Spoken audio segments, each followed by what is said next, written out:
మీరు ఏ కోరికతోనైనా చెయ్యవచ్చు. ఆయన పరబ్రహ్మస్వరూపుడై అనుగ్రహించేస్తాడు. ఎందుకంటే అలా యోగమునందు నిలబడగలిగిన ప్రజ్ఞాశాలి కనుక. శ్రీరామాయణంలో ఒక చమత్కారం ఉంది.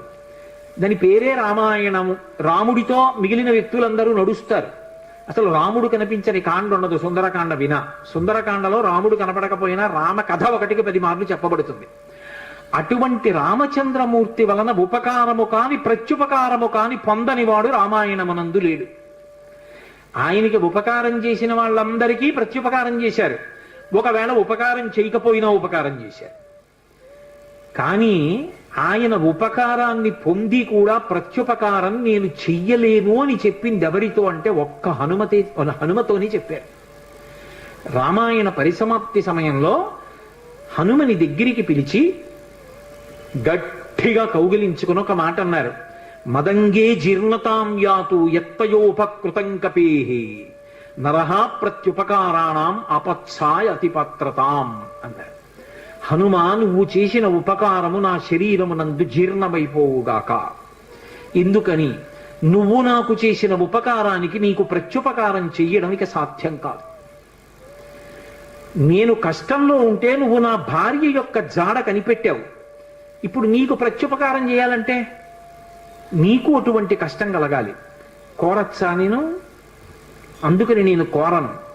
నీకటువంటి ఆపద రాదు. కాబట్టి నీకు నేను ప్రత్యుపకారం చెయ్యలేను. నీవు చేసిన ఉపకారము నా శరీరమునందు జీర్ణమైపోవుగాక అని కౌగలించుకున్నారు. హనుమ ఒక్కరు తప్ప రామాయణం మొత్తం మీద ఈ స్థితిని పొందిన వారు వేరొకరు లేరు. అందుకే రామచంద్రమూర్తి అవతార పరిసమాప్తి సమయంలో ఆయనతో అందరూ వచ్చేస్తానని వెనక వెళ్ళిపోతున్నప్పుడు హనుమని కూడా అడిగారు. హనుమా, నువ్వు వస్తావా అని అడిగారు. రామచంద్ర ప్రభో, మీరొకటి, మీ కథ ఒకటి, మీ నామం ఒకటి కాదు. ఎక్కడ ఏమి తెలిసినా తెలియకపోయినా రామనామము రామనామము రమ్యమైనది రామనామము అంటే అక్కడ పెడతాను. రామ కథ చెప్తే పెడతా, రామాయణం చెప్తే పెడతా. ఇప్పుడు రాముడు అన్నాడు, మక్కథా ప్రచరిష్యంతి యావల్లోకే హరీశ్వర తావద్రమస్య సుప్రీతో మద్వాక్యమనుపాలయం. రామశాసనం హనుమకి. ఎక్కడ రామనామం చెప్పినా, ఎక్కడ రామ కథ చెప్పినా, ఎక్కడ రామాయణం చెప్పినా హనుమాను అక్కడికి వెళ్ళి కూర్చుని వింటూ ఉండు. హనుమ సభలోకి వచ్చారు అంటే సభలో ఉన్న వాళ్ళందరికీ మంగళమే. నన్ను నమ్మండి, చచ్చిపోయేవాడు కూడా బతుకుతాడు. హనుమ దర్శనం అంత గొప్పది. ఆయన దర్శనం చేస్తే చాలు. నిన్నను మీతో చెప్పా, సంధ్యాకాల దర్శనంతో సమానం. ఉపద్రవాలు కూడా తొలగిపోతాయి. అంత శక్తివంతం హనుమద్ దర్శనం అంటే. అటువంటి హనుమ సభలోకి ప్రవేశిస్తారు. ప్రవేశించి అనుగ్రహిస్తారు. ఎందుకని అంటే పైన రామశాసనం ఉంది. ఇదే మహానుభావుడు తులసీదాస్ గారి జీవితంలో జరిగింది.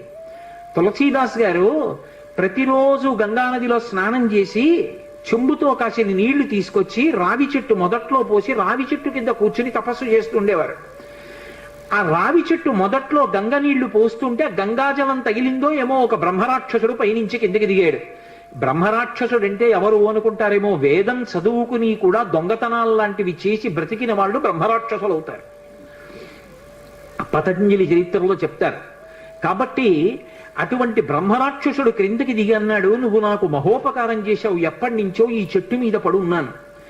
నువ్వు గంగాజలాన్ని తెచ్చి ఈ చెట్టు మొదట్లో పోసినప్పుడు గంగాజల స్పర్శ చేత నా పాపం శమించింది. నేను సాధారణ రూపాన్ని పొందాను. నీకు నేను ప్రత్యుపకారం చెయ్యాలనుకుంటున్నాను. నీవు రామదర్శనం కోసం పరితపిస్తున్నావు. నీకు రామదర్శనం కావాలి అంటే చేయించగలిగిన వారు హనుమ ఒక్కరే. హనుమ రోజు వస్తుంటారు. ఎక్కడికి వస్తారో తెలుసా? ఎక్కడెక్కడ రామనామం జరుగుతుందో, ఎక్కడెక్కడ రామనామం ప్రస్తావనకు వస్తుందో, ఎక్కడెక్కడ రామ కథ చెప్పబడుతుందో అక్కడ ఉంటారు. కాశీలో హనుమాన్ ఘాట్లో ఒక వ్యక్తి రోజు రామాయణం చెప్తున్నాడు. అక్కడికి వచ్చి కూర్చుంటారు. ఎలా గుర్తుపడతావో తెలుసా? అందరికన్నా ముందు సభలోకి వస్తారు. అందరికన్నా ఆఖరణ కళ్ళ నీళ్ల పెట్టుకుని ఒక్కడు తలదించుకుని నడిచి వెళ్ళిపోతూ ఉంటాడు. నువ్వు గుర్తుపట్టి వెంట వెళ్ళు అన్నారు. అప్పుడు ఆ రూపంలో వెళ్ళారు. అన్ని వేళలా అలా వెళ్ళరు, ఏ రూపంలోనైనా పెడతారాయన. కాబట్టి తులసీదాస్ గారు హనుమాన్ ఘాట్కి వెళ్ళి కూర్చున్నారు. అందరికన్నా ముందు ఒక వ్యక్తి వచ్చాడు రామాయణం వినడానికి. అందరూ వెళ్ళిపోయిన తర్వాత తల ఉంచుకుని కన్నులమ్మట నీరు కారుతుండగా వెడుతున్నాడు. తులసీదాస్ గారు ఆయన వెంటపడ్డారు. ఆ వ్యక్తి కనిపెట్టాడు, ఎవరో నన్ను వెంబడిస్తున్నారని. ఆయన హనుమ, ఆ ముందు వెడుతున్నవారు. వెనక్కి తిరిగి గద్దించారు, ఎందుకు నా వెంట వస్తున్నావు, ఆగక్కడ. కాదు, నాకు రామదర్శనం కావాలి, నీ వల్లే జరగాలి. వెళ్ళి కాళ్ళ మీద పడ్డారు. కాళ్ళ మీద పడితే ఆయన ఒక స్థలాన్ని చెప్పారు, అక్కడ కూర్చుని నువ్వు జపం చెయ్యి, తపస్సు చెయ్యి, నీకు రామదర్శనం అవుతుందన్నారు. తులసీదాస్ గారు కూర్చుని తపస్సు చేస్తున్నారు. తపస్సు చేస్తుంటే రామలక్ష్మణులు ఇద్దరూ రాజకుమారుల రూపంలో గుర్రాల మీద వచ్చారు. వచ్చి గుర్రాలు దిగి అరుగు మీద సేద తీరారు. ఎవరో రాజకుమారులని తులసీదాస్ గారు ఊరుకున్నారు. వాళ్ళిద్దరూ గుర్రం ఎక్కి వెళ్ళిపోయారు. హనుమ వచ్చారు, రామలక్ష్మణులు వచ్చారు, గుర్తుపట్టావా అన్నారు. ఎప్పుడు వచ్చారు అన్నారు. అయ్యో, ఇద్దరు రాజకుమారుల వేషంలో వచ్చారయా, నువ్వు గుర్తుపట్టలేదు, వెళ్ళిపోయారన్నారు. ఎంతో బాధపడ్డారు. మళ్ళీ సాధన చెయ్యి అన్నారు. మళ్ళీ సాధన మొదలుపెట్టారు. మళ్ళీ సాధన మొదలు పెడితే కొన్నాళ్ళు అయిపోయిన తర్వాత చిన్న పిల్లవాడి రూపంలో రాముడు వచ్చాడు. గంధం తీస్తున్నారు తులసీదాస్ గారు రామచంద్రమూర్తికి అనులేపనం చేయడానికి. చిన్న పిల్లవాడి రూపంలో వచ్చి, తాతా తాతా నాకు గంధం ఇస్తావా అని అడిగాడు. ఇది రాముడి కోసం రా, పో అన్నారు తులసీదాస్ గారు. మళ్ళీ పొమ్మంటున్నాడు రా రాముడు వస్తే అని హనుమ వెంటనే పంజరంలో చిలక రూపంలో వచ్చి పాట పాడారు. రాముడు బాలుడి రూపంలో వచ్చి తులసీదాస్ గారిని గంధం అడుగుతున్నాడు, గుర్తించలేని తులసీదాసు వెళ్ళిపోమ్మంటున్నాడు అని. అది విన్నటువంటి తులసీదాస్ గారు వెంటనే పిల్లవాడి కాళ్ళు పట్టుకుని పిల్లవాడి కాళ్ళ మీద పడ్డారు. పడగానే రామచంద్రమూర్తిగా దర్శనమిచ్చారు. దర్శనమిచ్చి, తులసీదాస్, నా పేరు మీద నువ్వు రామాయణాన్ని, దక్షిణ దేశంలో వాల్మీకి రామాయణం, దక్షిణ దేశం ఎక్కడైనా వాల్మీకి రామాయణం, కానీ నువ్వు ఇప్పుడు రామచరితమానస్ అన్న పేరు మీద రామాయణాన్ని రచించు. ఉత్తర భారతదేశంలో రామచరితమానస్కి ఎంత గౌరవం అంటే, మీరు ఆలయాల్లోకి వెళ్ళండి, వ్యాసపీఠాలు పెట్టి దాని మీద రామచరితమానస్ పెడతారు. గుళ్ళోకి వెళ్ళిన వాళ్ళు కనీసం ఒక్క శ్లోకమైన అందులోంచి చదువుకుని చక్కగా ఓ పువ్వు ఏదో పెట్టి నమస్కారం పెట్టొస్తారు. రామచరితమానస్కి అంత గొప్ప. విచిత్రం ఏంటంటే హనుమాన్ చాలీసా, రామచరితమానస్ రెండు తులసీదాస్ గారి శరీరంతో ఉండగానే ప్రఖ్యాతి వహించేసాయి. అటువంటి తులసీదాస్ గారు ఎప్పుడూ రామనామం చెప్తుండేవారు. ఒకప్పుడు తులసీదాస్ గారు గంగ ఒడ్డున నిలబడి ఉన్నారు. ఒక ఆవిడ గబగబా వచ్చి ఆయన కాళ్ళ మీద పడి నమస్కారం చేసింది. ఎప్పుడూ అలవాటు మీద తులసీదాస్ గారు దీర్ఘసుమంగళీభవ అన్నారు.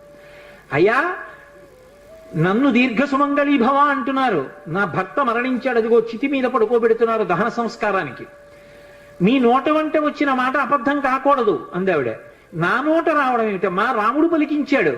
ఆయన వెంటనే అక్కడికి వెళ్ళి ఆ కమండలంలో నీళ్లు తీసి ఆ శవం మీద చల్లి రామనామం చెప్పారు. చటుక్కున లేచి కూర్చున్నాడు.